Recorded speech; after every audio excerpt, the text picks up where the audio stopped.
nous a vraiment inquiété. Des gens comme Internation Rapide va quitter les grands sœurs Marose avec des autres. Ils ont traumatisé ma chambre, des autres, j'ai fait quoi? J'avais un problème avec le prophète, le pasteur Marcelo. Toyokani, Tukutani, Nanaye, pasteur Ken, Tukutani, Nabatunios. Tout souli pendant 4 heures du temps. Qu'est-ce qu'on n'a pas dit? Qu'est-ce qu'on n'a pas fait? Je me suis incliné. Na kititi na niveau na okitade. Na c'est pardon. Batoli bosso o bayaki bazali batu ya ba service spéciaux bayaki na ndako. Na ça torturé chaque jour. Na commis de maison en maison. Je peux pas vivre comme ça. Président de la République, maman Denise, vous êtes là pour le peuple congolais, pour nous tous, à nous protéger, nous et nos enfants. Je n'ai tué personne.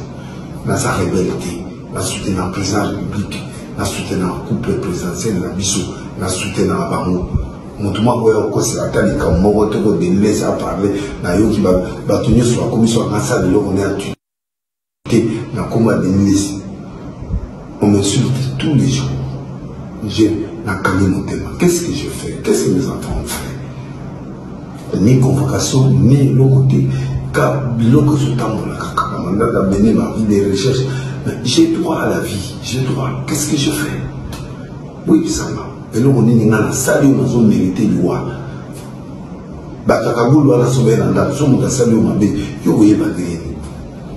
C'est pas possible. Qu'est-ce que je fais? Aucune convocation. On a qui ressemble à nous. Na qui c'est comme mon côté. Tout cela ne vous n'a pas marché là bien avec des plaintes.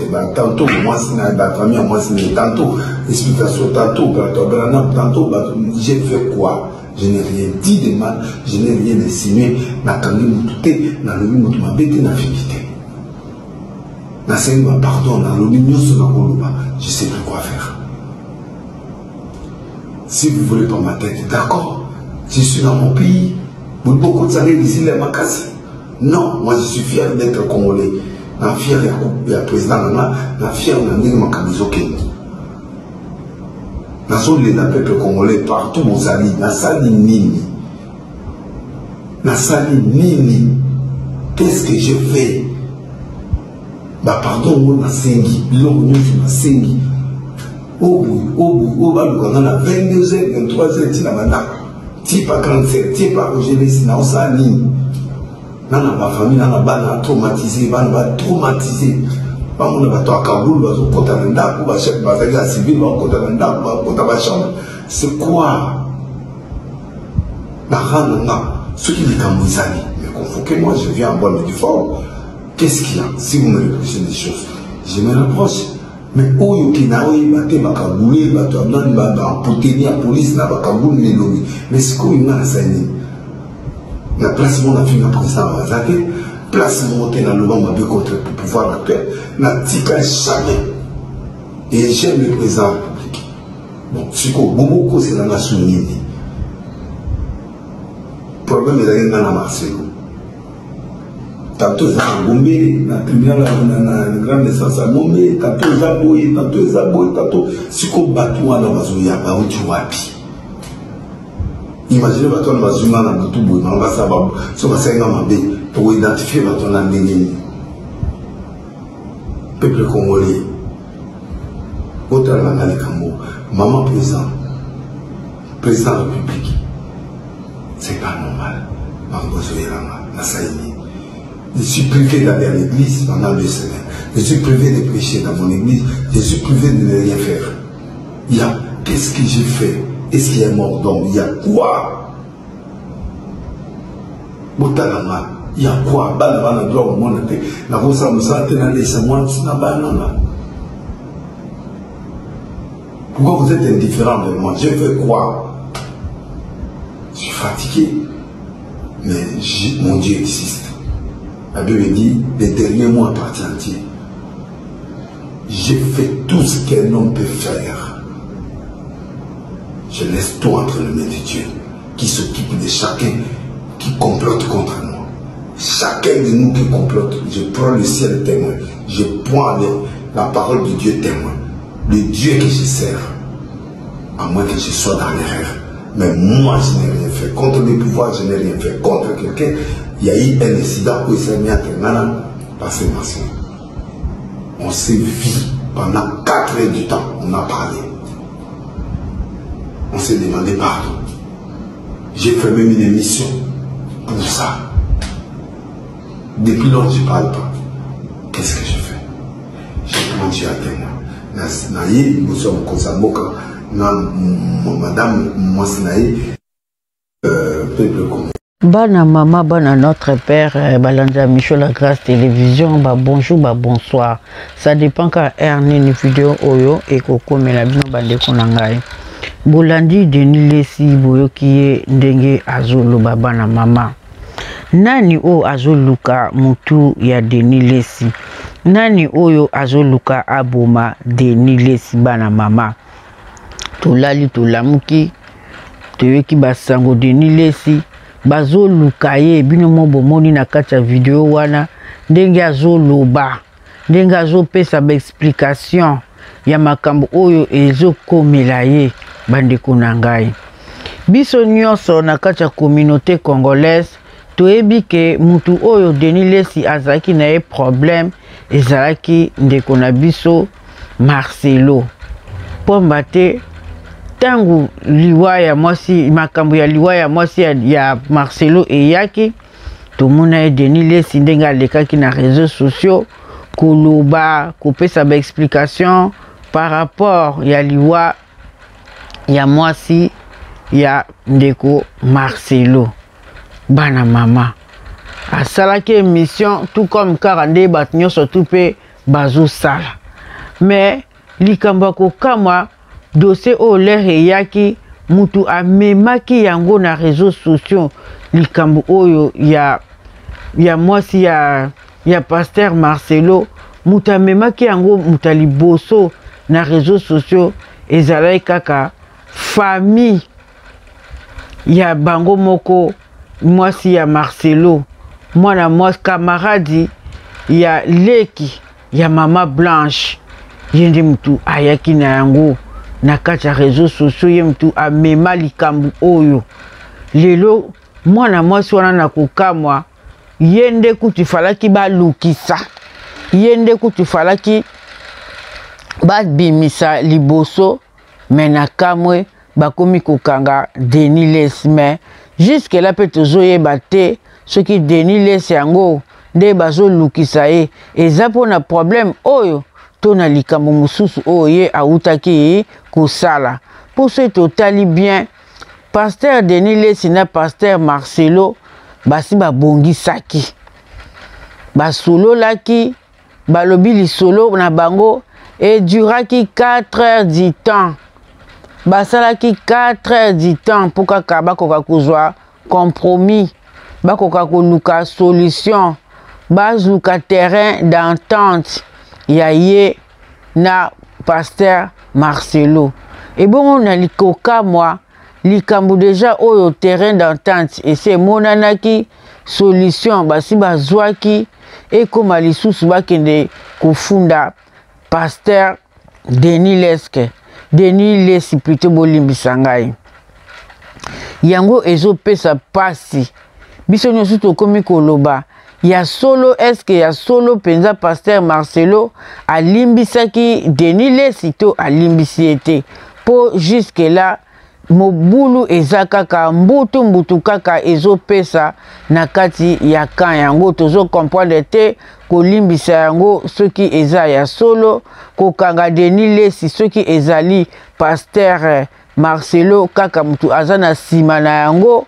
soki pe ba pasteur mususu kaka mutu bazana sima na yango po bakosela pasteur Marcelo makambu en tout cas dossier oyo mwa mbilinga ekoti mwa mobulu ekoti tozoyeba penza lisusu te eloko nini ezoleka mais est-il que ole bakende kolandela batindela Denis Lesi convocation de tolandi ye ya lobi ba convoquer ye te batindeli ye eloko te mais kaka batunde bamonani na ndako na ye basoda balati bakagun bakendaki kuna mpona bakende kuatake ye likambo wana nde ya kokende kuatake mutu yango nde mutu epesi pasi na kati ya communauté.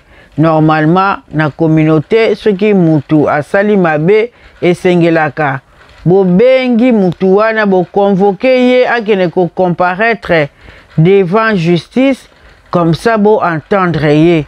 Oyo kaka ya boye mutu to azoloba ye asali eloko te bo kene ko convoquer ye yango nde ekomi kopesa biso pasi ezosala pe pasi na kati ya communauté na biso bandeko communauté mobimba.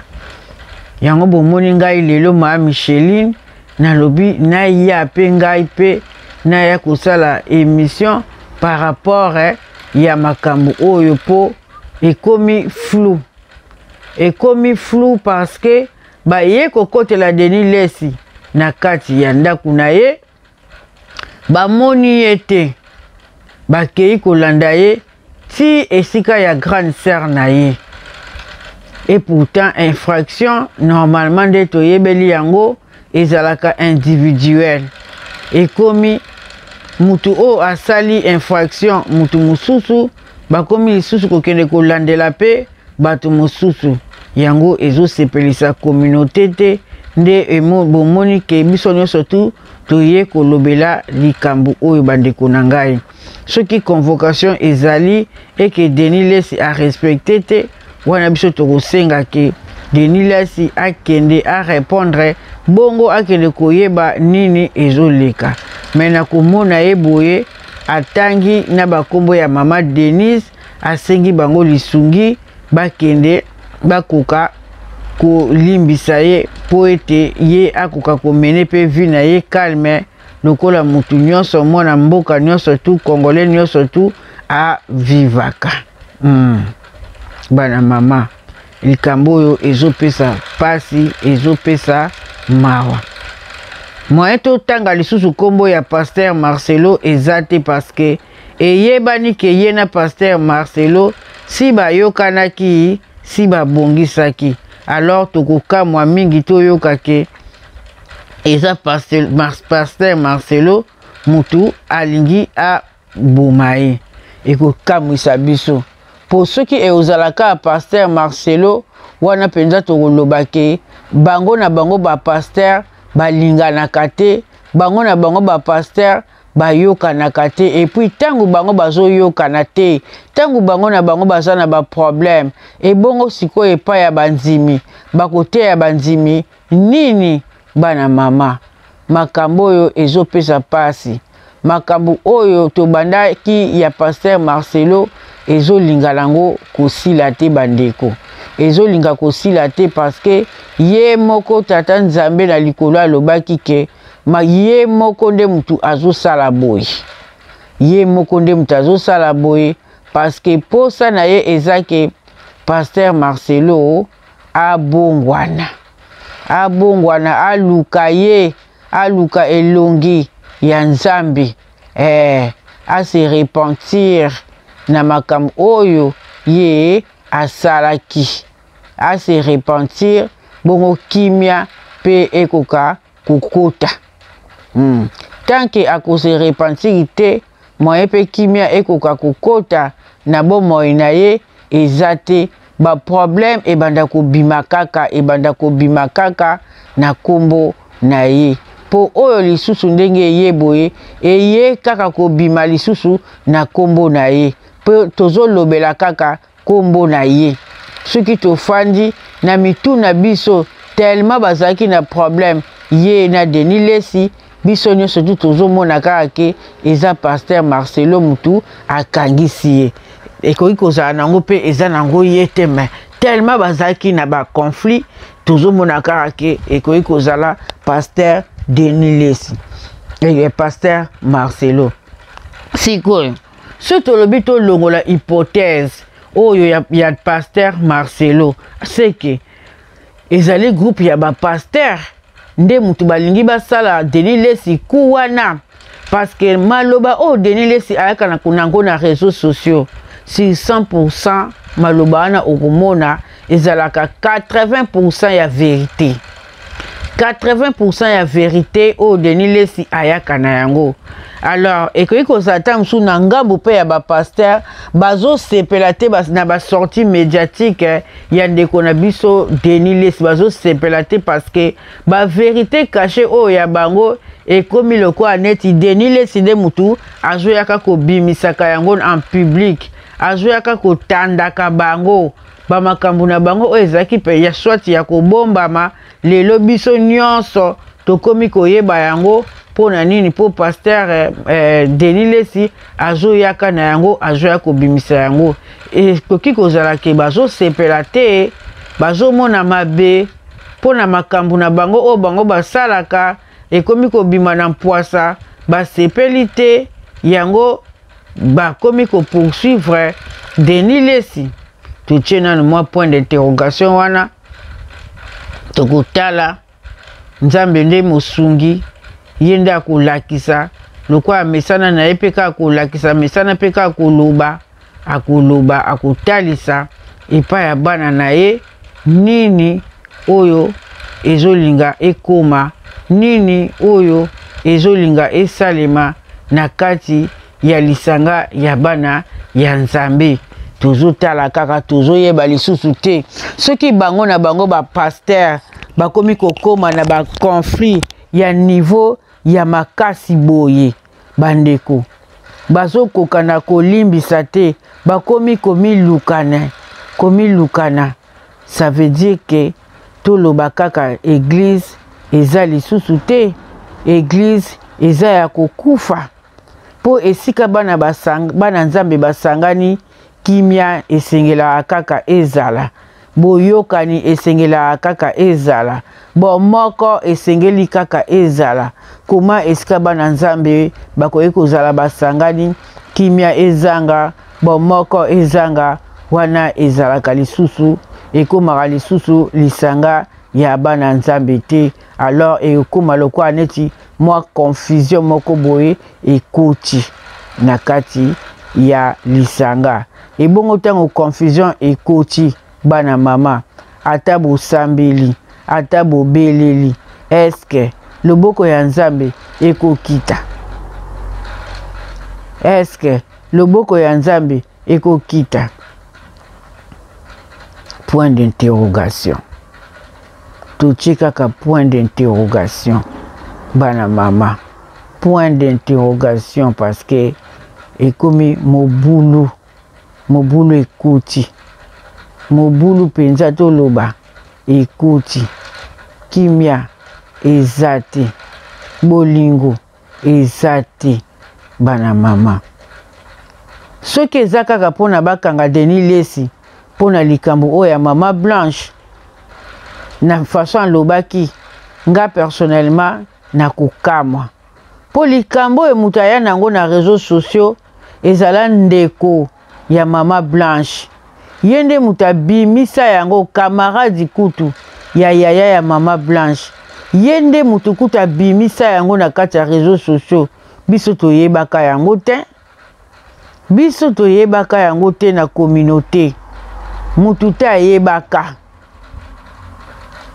tofandaka na biso toyebaki eloko te mais ndeko mwasi wana nde mutu ayelaki biso makambo wana ye nde mutu ayaki na yango na réseaux sociaux aye na likambo moko boye oyo biso tozalaki kutu kosatandre na yango te akotisi yango na réseaux sociaux epesi potopoto amoni mobulu elingi ekota aye lisusu na ba voice aye kosenga pardon po abenda nzoto sikoyo ber kokwela nani Denis Lesi po ye atiaki ba pilipili na ba mungwa na kati ya likambo wana et pourtant ye pe kaka na likambo wana ayokaki yango pe kaka na kati ya réseaux sociaux mais li mutu yende kaka mutu wana ye kaka Denis Lesi yango lisusu nde mutu ba memisi mikumba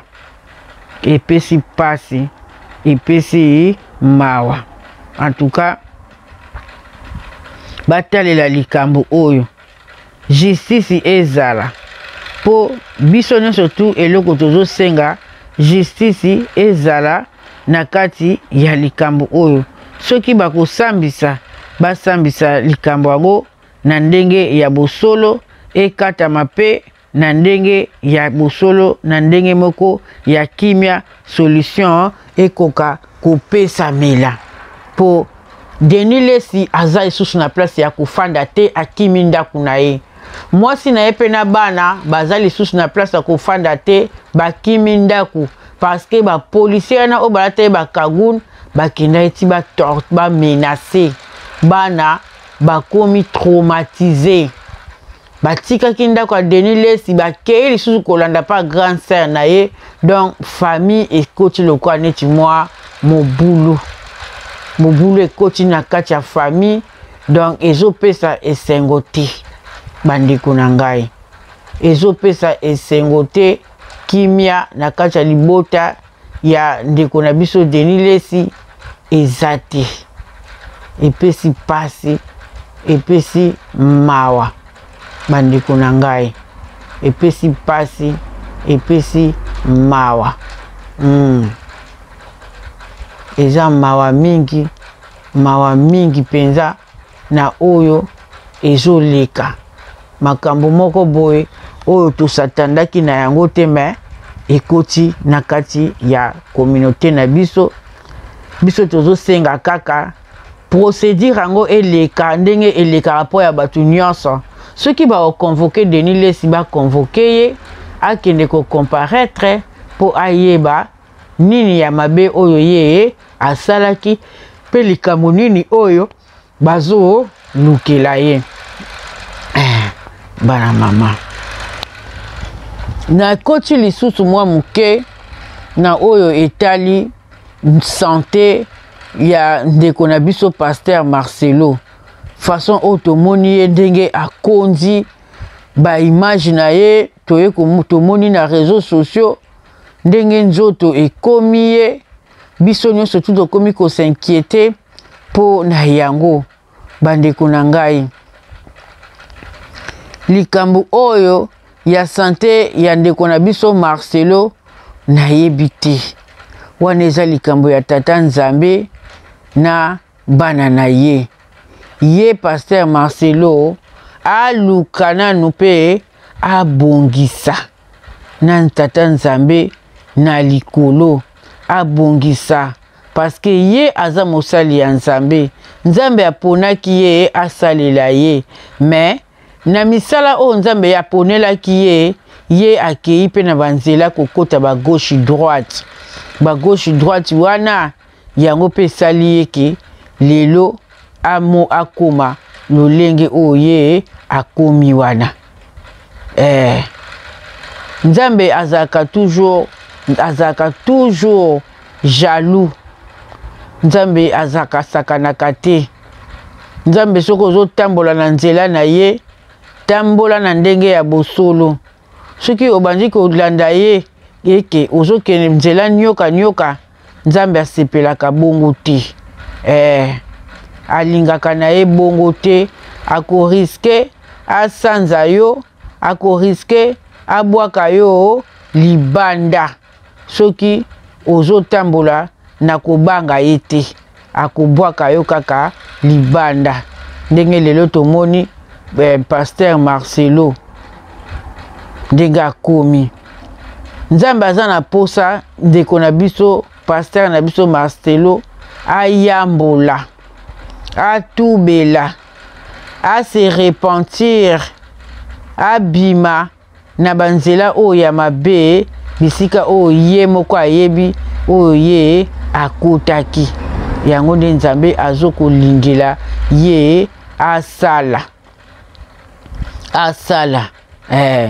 yango pe Nzambe natalaki nalandaki émission moko boye na message oyo Nzambe apesaki Nzambe alobaki que tant que ndeko na biso akoya ko confesser devant peuple de Dieu te ye pe tata Nzambe makambo oyo akobanda kaka kolakisaka yango pa ya bato akobanda kaka kolakisaka yango pa ya bato makambo oyo ekosila te Batu babanda kozwa kaka ba vision.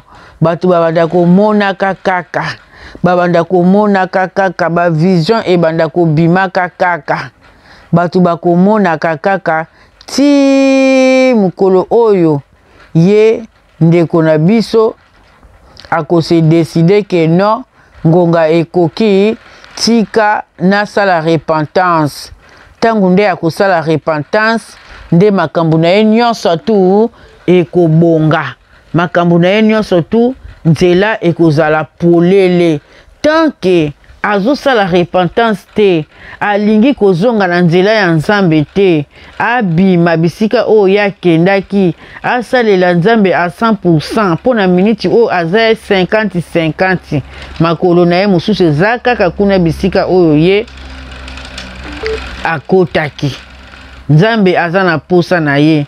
Tant que o ye akobimisa makolo na ye kuna te, ye na tata Nzambe e ozala kaka opesi mbwa boy bata ba vision pe babanda komona kaka makambo na ye. Donc ekozala kaka pipasi mindondo pe mawa. Bate ebele bazoloba boso yokela ye mawa te, tala ndenga konji, tala ndenga komi. Ye moko ayebi nini oyo ye asalaki, ye moko ayebi eloko nini ye alukaki oyo esali ke ye lelo akoma ndenge wana. Wana eza makambo ya Nzambe na bana na ye. Nzambe azolukela asengeli ye repentance, ase repentir po kimia ekoka kokota pe lisusu kati na bomoi na ye bandeko na ngai. Oyo ngai nazoya koloba, nazokosa te, nazoloba ndenge Nzambe azwa pe ndenge Nzambe azolakisa ekati na basali na ye oyo balandaka ye, batosaka ye, batambolaka na kubanga ye. Yango wana tango ngai pe nazozala soki nazwi namoni nakutani na libaku ya message ya bongo na kosala nini na enregistraka po na tiela bino na kotiela bino na suka message ya ndeko mama oyo asololaki alobaki pourquoi makambo ya Marcelo ata nouvelle mosusu ezosala kaka ebimi mais kombo na ye na réseaux sociaux ezosila te na otia po déjà na sina yesi bino ke pourquoi ezosila te mais kozala pe malamu mingi boyoka yango bino moko na kati ya ba audio de pona bokoka ko confirmer po bomona te ke na inventé likambu peut-être eza makanisi na ngai non nango nazo tshela bino yango bana mama bo landa bo yoka nini oyo ezo leka. Merci. Nous voyons qu'à ce niveau, il y a le manque de soumission par rapport à la parole. Il y a le manque de soumission par rapport à la parole. Il y a le défaut de la pratique biblique, de la pratique de l'écriture. Parce que la Bible nous dit que nous devons porter un voile. Dans la Bible, on ne parle pas de foulard, on parle de voile. Donc on montre déjà donc ces carences-là. Donc c'est la carence de la désobéissance et du manque de soumission. La désobéissance par rapport à la parole. La désobéissance par rapport à la parole. La désobéissance par rapport à Tata Nzambe. Voilà. Et pourquoi ma montraine elle parle avec le motif. Là maintenant ça nous parle du dépouillement. La sœur Blanche, elle était gentille, elle était gracieuse, elle était belle, elle était douce, elle était gentille. Je pense que c'est une personne qui n'était pas dans les disputes. Tout ça, elle avait toutes ses belles capacités, ses belles qualités, elle avait ses vertus, mais elle n'était pas... Elle n'obéissait pas à la parole. Elle n'obéissait pas à la parole et elle ne pratiquait pas aussi le dépouillement. Parce que je pense que je n'ai pas besoin, vous tous, vous savez comment maman s'habillait, les mèches, les maquillages, je ne vais pas trop rentrer dans les détails, mais nous pouvons voir à première vue que maman Blanche ne pratiquait pas le dépouillement. Voilà. Donc voilà ce que signifie cette première vision, l'explication que je peux en donner. C'est ça, donc le voile représente le fait que c'était pas le voile, mais un foulard.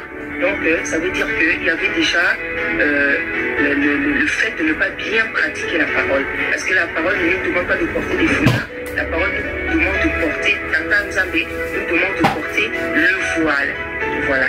Et le fait que c'était un pas, il y avait des motifs. Vous savez que Tata Nzambe nous interdit les habits avec les motifs. Donc c'est le message du dépouillement. Donc Maman Blanche, à première vue, nous le voyons, n'était pas dans le dépouillement. Voilà. Donc la deuxième vision, l'interprétation c'est quoi? L'interprétation c'est que, parce que moi dans la vidéo, la dernière vidéo que j'ai faite, je disais que oui, le pasteur, on peut ressusciter. Effectivement, on peut ressusciter. Voilà, nous avons déjà ressuscité, il y en a qui ressuscitent, il y en a qui ont le don de résurrection. Effectivement, comme l'a dit Sœur Marie, je l'ai dit aussi dans la vidéo, si c'est pas la volonté de Tata Nzambe, ça ne va pas se faire. Si c'est sa volonté, ça va se faire. Voilà, donc en fait, on me montrait que je ne pouvais rien faire pour elle. Parce que Tata Nzambe avait déjà pris la décision de la reprendre. Il savait qu'il allait la prendre. Voilà, c'est pour ça que je ne pouvais pas l'aider en fait. Je ne pouvais pas l'aider. Voilà. Donc voilà ce que veut dire le deuxième songe.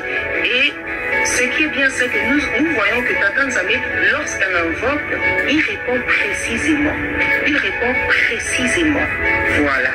Donc, voilà donc ce que je peux dire. Maman n'avait pas l'obéissance par rapport à la parole, et maman ne pratiquait pas aussi. Elle ne se dépouillait pas. C'était pas une femme qui était dépouillée. Or, c'est ce que la Bible nous demande. Voilà, il y a des supports, des choses avec lesquelles on ne peut pas servir Tata Nzambe. Même s'il y en a qui le font, qui continuent, ça c'est leur problème.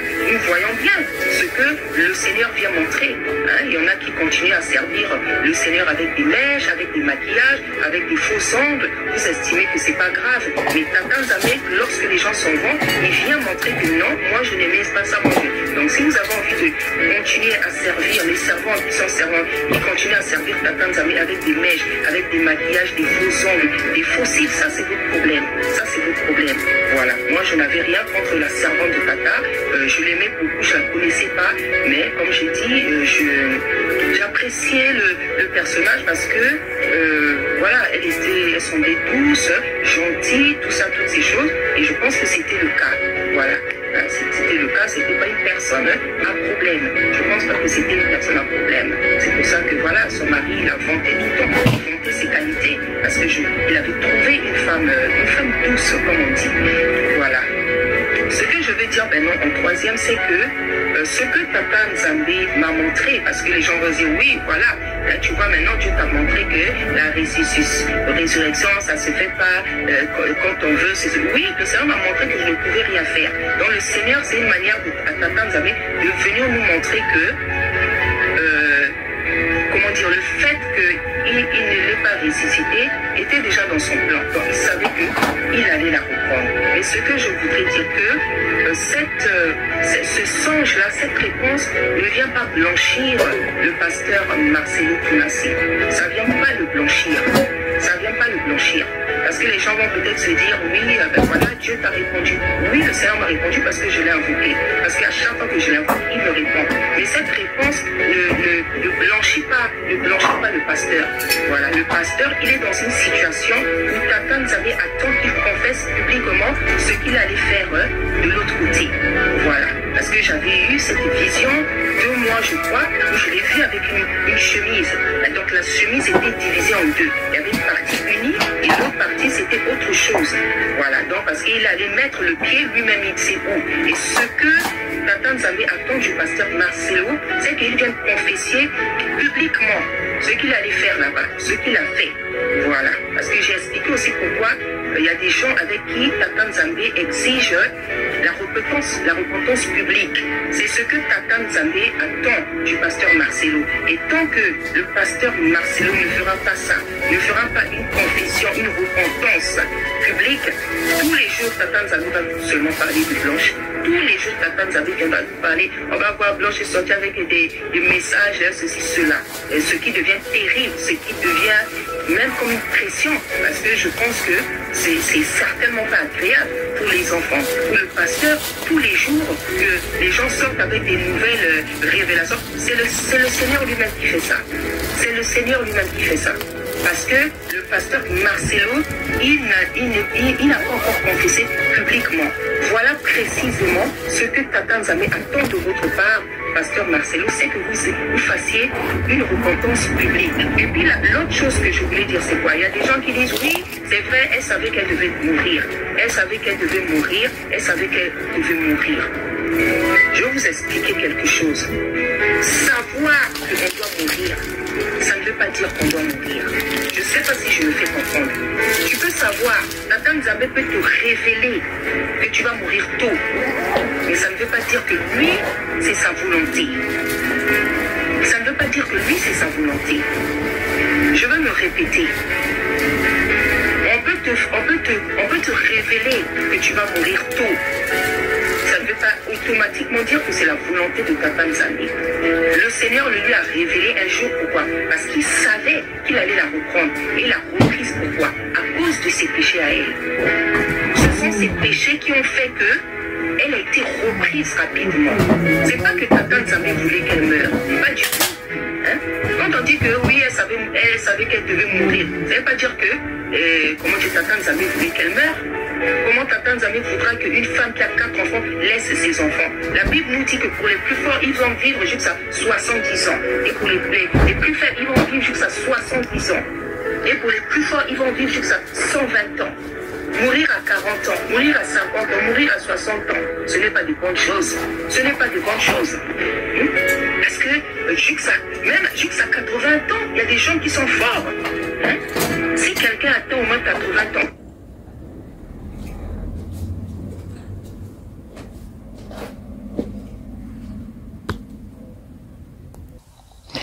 bandeko bomoni voice oyo na chelibino na kataki yango moko mpona monaki makambo mosusu ekomaki koya na nsima ezalaki nango susu important te. Mwana mwasi oyo nde alalaki, ntango alalaki bayaki kolakisa ye alotaki ke azobikisa akende po abikisa mutu abikisa mwasi me akokaki kobikisa mwasi wana te. Après, là, ce alali Seigneur a révélé que moi si oh yabando ke abikisa ezaki nde mama Blanche mais akokaki kobikisa yete nde siko Nzambe ko révélé que abi omoni ndenge o mwasi oyo kende kobikisa na oyo kokaki te mwasi wana ezaki mama Blanche ezapeka ndenge moko nde mobile na epa kendaki po abikisa ye mais akokaki kobikisa yete aebise akokaki kobikisa yete parce que alatiki chemise ezaki ya 2 couleurs. Côté moko couleur mususu côté moko couleur mususu chemise wana ezaki neti ekabani na katikati donc likolo moko libanda likolo moko na kati côté moko aza kota Yesu côté moko aza na biloko na ye o place ye moko kende koluka ye moko ayebi sikoyo eloko nini esalaki ke tellement alataki bilamba wana pe akokaki ko ressusciter mwasi na ete parce que ye moko no azaki propreté azaki mbindo kati ya nzoto na ye. Alors parti o déjà o ya chemise bisika ekendaki Nzambe aosenga ye alongo la parti wana alata chemise mobimba azonga mobimba makolo na ye mobimba ezonga place ya Yesu. Comment yo koki kokende o délivrer mutu o sekwisa mutu pendant que yo moko kati na o oza propreté il fallait ki abandana no na à se repentir mais ye a sali repentance te à se repentir te mais à que directement pour na nini kuna abikisa mutu yango no moni esimbaki te.